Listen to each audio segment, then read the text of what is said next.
আমাদের যে ইস্টবেঙ্গল ম্যাচে যে রেড কার্ড দেখলো তার বদলে আমাদের টিমটা বলছে যে পরের ম্যাচে কী করবে, কিন্তু আমাদের যে বিষ্ণু আছে, বিষ্ণু আসলে টিমে আরও ভালো।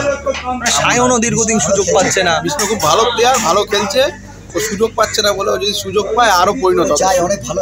ও বলো আমাদের হচ্ছে স্ট্রাইকার আমাদের কলকাতা লিগে খেললো কেরালার জেসিম টিকে, ও যদি চান্স পায় না ও আরও পরিণত হবে। খুব ভালো প্লেয়ার, আমি ওকে অনেক কাছের থেকে দেখেছি কলকাতা মানে প্র্যাকটিস করতে, খুব ভালো।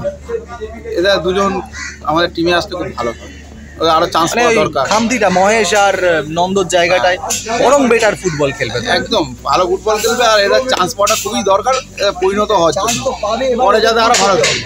একদম যে চান্সটা পাবে এইটাই হচ্ছে তো প্রুভ করতে হবে, নন্দ নেই বলে ভেবে লাভ নেই।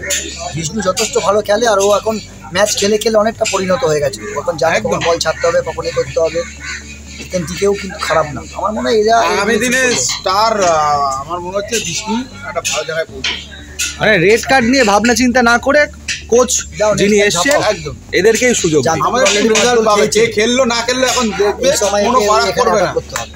একদম আমাদের টিম এবছর মানে এবারে ভালো রেজাল্ট করবে, কে খেললো না খেললো কোনো চেঞ্জ করতে হবে। ঘরের মাঠে খেলা হলে যেটা আমরা করতাম, যে ঘরের মাঠে খেলা মানে 3 পয়েন্ট পাবো, সেটা নিয়ে ঝাঁপান শুরু থেকে, অত চান্স দেওয়া যাবে না।